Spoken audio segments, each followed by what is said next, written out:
The time has come. Let's talk about the Batman.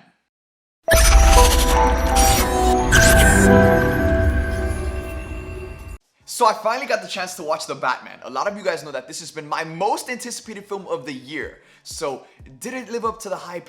Is this the greatest Batman movie of all time? Is Robert Pattinson the greatest Batman of all time? All of your questions will be answered in today's video because I'm going to be giving my non-spoiler review on this movie. Again, let me make that very clear. There will not be any spoilers for the film in this video. I also want to preface this by letting you guys know that I did watch the film last night, and before I watched it, a ton of people who saw the film already told me that this is going to be a movie that you're going to have to sit with. This is a movie that you're going to really have to think about in order to determine how you feel. And the more you think about it, the more you're going to like it. So I want to let you guys know that based off of the way I'm feeling right now and with what I'm going to share in this video, those feelings are most likely going to change upon rewatch, upon me sitting and continuing to think about this movie. So as of right now, I would rank this movie above Batman Begins and above The Dark Knight Rises, but I'm not sure if I'm ready to put it over The Dark Knight. I mean, when we talk about The Dark Knight, we're talking about one of the greatest superhero movies ever made. So I'm not sure if I'm ready to put it over The Dark Knight because I do have my criticisms about this new Batman movie, but to say that I'm putting it over Batman Begins and The Dark Knight Rises, I love those films so much. So it just goes to show that I love this movie, but I'm not sure if I'm ready to put it over The Dark Knight yet. Who knows? Maybe after watching it tonight, maybe after watching it again tomorrow, maybe after sitting with it for a much longer time, maybe I learn to appreciate it more than The Dark Knight by the end of the week. Now, I will say that even though I think The Dark Knight is a better movie, The Batman is a better Batman movie. And if we're going to talk about Batman, let's talk about Batman. Is Robert Pattinson the best Batman of all time? I think the argument is definitely there to be made with only his first installment. I mean, that's crazy to say because Christian Bale got 3 movies. Ben Affleck got his chance to appear in a couple of films. But with his first installment, I think the argument is already there. And, you know, with the right argument, I think you can definitely convince everyone that Robert Pattinson is the best Batman. I mean, this is a Batman-heavy movie, so we don't really get much of Bruce Wayne at all. And for me, again, that's kind of one of my criticisms about this film, is that even though it's great that we get to see so much Batman and, you know, your eyes are just glued to the screen every single time, we barely get any Bruce Wayne. And the identity between Batman and Bruce Wayne are 2 separate things, and both are still very important to the character. So even though we get the majority of the film with him as Batman, which is so badass, we don't really get much of Bruce Wayne. And that, for me, that was, I guess, kind of a negative. Now, I'll talk about more about the things I didn't like later on, but let's talk about everything I loved, because there's so much to love about this movie. For me, this film is truly a work of art. You know, I was reading on social media, you know, someone put up a review and they said, in a genre that's filled with cameos and CGI set pieces, the Batman answers back with cinema. And that's not to say that, you know, the traditional superhero films we get aren't cinema, but man, this Batman film is truly a work of art. I mean, I quickly fell in love with the cinematography, the different shots we were seeing, the perspectives of the way the camera was used, the use of the theme song. Guys, Michael Giacchino's theme song for the Batman, this was a song that I was already in love with and have been blasting for the past couple of months. But now after watching the movie, I love this theme so much more, and I think awards need to be handed to Michael Giacchino and the team behind the Batman because, man, the cinematography and the music was just spot on. And with Batman being a character that's all about fear, there are moments in this movie that are genuinely shot as a horror film. And it's so fitting, and it's so perfect, and it makes so much sense, and it's something we've never seen before in a Batman movie. I also want to talk about the performances for a second, because I thought Robert Pattinson gave the best performance as Batman we've ever seen in a Batman film. Now, in terms of just performances in general, Heath Ledger, he's still the GOAT, but Robert Pattinson, he just gave such a great performance in this movie, and he was just so awesome as Bruce Wayne. Another person, too, I want to highlight, Zoe Kravitz as Catwoman. Every single time she was on screen, like, my eyes were glued on screen throughout the entirety of this film, but man, they were glued a little extra when Zoe Kravitz was on screen because she was just so awesome and she just played this role to perfection. Another character, Penguin, Colin Farrell's Penguin, he was a standout. First of all, the prosthetics and the makeup made him just so unrecognizable. Props to the team behind the Batman for doing that and bringing Penguin to life in a pretty epic way. And then another person I want to highlight is Jeffrey Wright as Commissioner Gordon.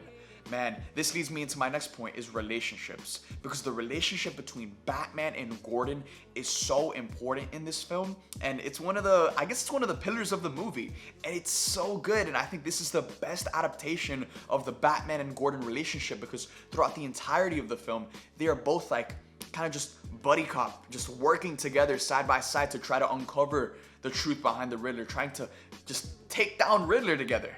And the relationship between Catwoman and Batman is just as great as you think it's gonna be. I mean, the chemistry between Zoe and Rob is just perfection. Again, it's as great as you think it's gonna be. And we actually get a lot of their relationship throughout this movie, which is great, because one of the things, you know, I was kind of afraid of is how much are we gonna get to see of Batman and Catwoman together? And we get to see that quite a lot, so it's fire. Now let's talk about my cons for this movie. And I want to preface this by saying that there wasn't really anything in this movie that I didn't enjoy. However, there were parts of this movie, there were aspects, elements that I will say that I kind of felt like something was missing in this particular aspect of the movie. One of the things was the third act of the film.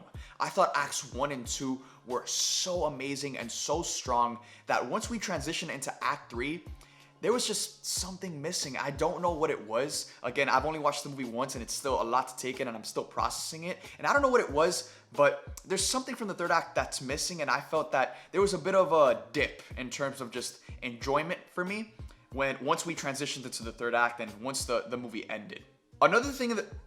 Another part of this movie that felt kind of flat for me was the relationship between Bruce and Alfred.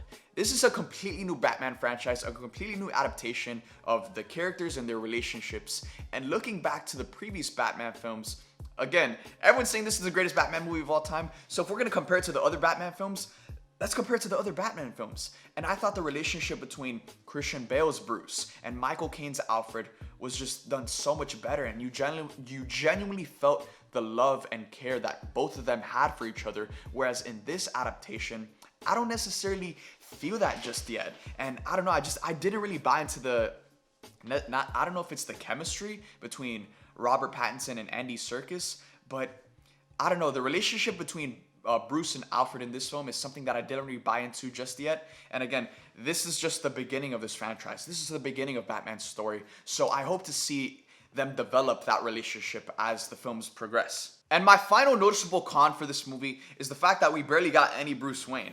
I mean, that could be a con or a positive depending on the way you look at it, because despite the fact that we don't get any Bruce Wayne, that just means we get the majority of the film of him as Batman. And man, he is just so good as Batman. But, you know, when it comes to Batman movies, me personally, I like a good balance of both. Like, imagine getting a Spider-Man movie and we just have Spider-Man the entire film and no Peter Parker. Like, both personas, both parts of the character are so important to the actual character itself. So, again, this is a Batman movie. Don't expect to see a lot of Bruce Wayne, and he's pretty much in every scene of the movie. So the fact that we don't get any Bruce Wayne in the fact that we barely get any Bruce Wayne in a 3-hour film speaks volumes of how much Batman we really get. So those are all my cons, but I want to end this review on a high note, and I want to talk about the most exciting thing that I felt and was thinking about coming out of watching the Batman. Man, I feel like standing up talking about this, dude. But as a Batman fan, as a fan of the Arkham games, as a fan of the comics, as a fan of the animated film, as a fan of just all Batman media, this film sets up so much and it plants so many seeds. And I guess the interesting part is, which seeds are they going to choose to flourish? Which seeds are they going to choose to expand? But there are so many name drops, Easter eggs, references to characters that we could potentially see down the line. And you know, I guess this is kind of like, I don't know, I don't think this is a minor spoiler, but there are at least 5 to 6 villains that are set up, and the seed is planted for at least 5 to 6 villains for us to see down the line. And again, I don't think in the Batman 2 we're gonna see 5 villains, so it's gonna be interesting to see which seeds they choose to flourish and see and bring to life. So after watching The Batman one time, and I want to really emphasize that because I feel like the more I think about this movie, even just me talking about it right now, I'm thinking about moments that are making me appreciate this movie even more. So after watching The Batman one time, I'm gonna rank it an 8 out of 10. I don't think you can rank this movie below an 8. I think an 8 is the bare minimum. And that says a lot because an 8 is pretty damn good. So I think it's only up from 8, but I'm gonna rank it an 8 out of 10, and I'm gonna put it right behind The Dark Knight, with The Dark Knight still being the GOAT. But again, that might change depending on the way I feel and depending on the way I continue to process this movie. But let me know in the comment section down below, out of my review and everything that I said, what stood out to you guys the most? Was it the cons? Was it the setup? Was it the pros and the things that I said that I really enjoyed about this movie? Let me know in the comment section down below what you guys thought of my review and what part of the Batman are you most excited to see. Thank you guys for watching this video. Make sure to subscribe and hit that bell notification on my channel to get notified for future videos.